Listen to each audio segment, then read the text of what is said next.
Another beautiful day here in Tuscany for the Rolex TP52 World Championships, reaching their penultimate day, back to windward leeward racing. The fleet are getting ready to go out, and it's a great forecast, around about 20 knots, Platoon still on top. 10 o'clock, cappuccino time.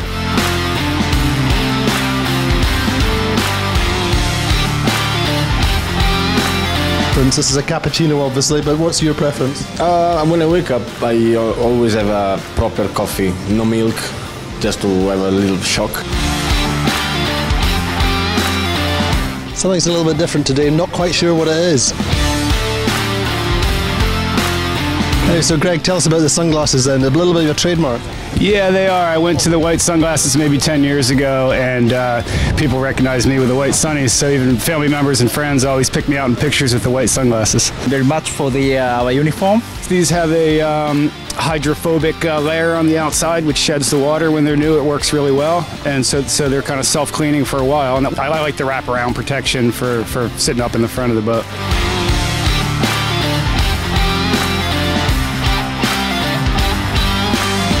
Probably 10 to 12 knots of a southerly breeze on the start line for race number 6.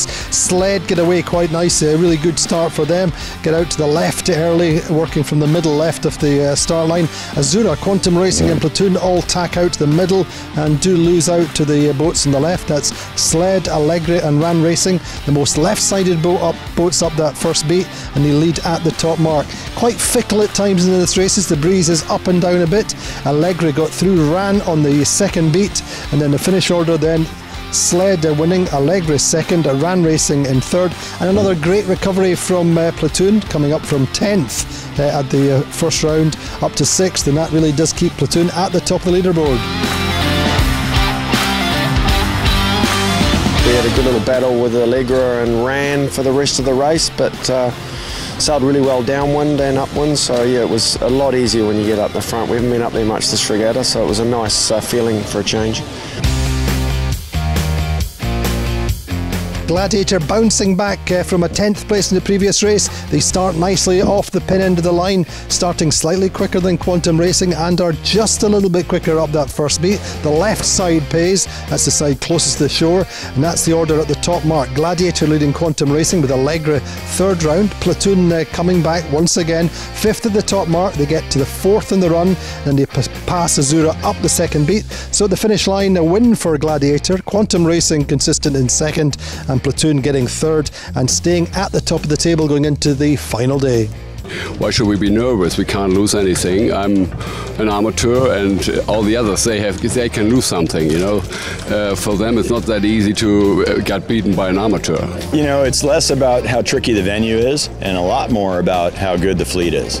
Anyone can win a race here. Everybody's capable, and we've seen quite a number of different teams lead at the weather marks. And I'm just excited that we've been able to pull a couple out, and especially that one where we were able to get around the weather mark with a close lead and then defend it for the rest of the race. So yeah, it wasn't that tricky of a day. It was really just quality fleet. You got to be able to keep yourself focused on a couple little inputs, that's for sure. Fight the urge to look around, just ask every now and then what's happening around you. I really just go try to race to the fleet and just head down and charge. Trying to get the boat to foil, but haven't been able to pull that off yet. Top 4 after 7 races then. Platoon leading into the final day on 20 points, 2 points ahead of Quantum Racing on 22, Allegre 30 points, and on 32 points Azura in 4th. Tomorrow is it's going to be all on. Yeah, we're basically, I think we're 1 or 2 points ahead, which is effectively nothing. So yeah, it'd be a good battle.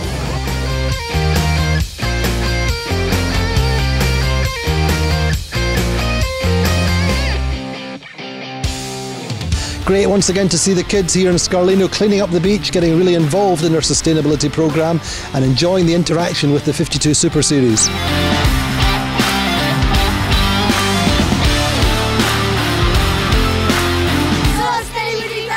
Well, for me, the best way to finish any long race day in the 52 Super Series and the Rolex World Championships is with an ice cream.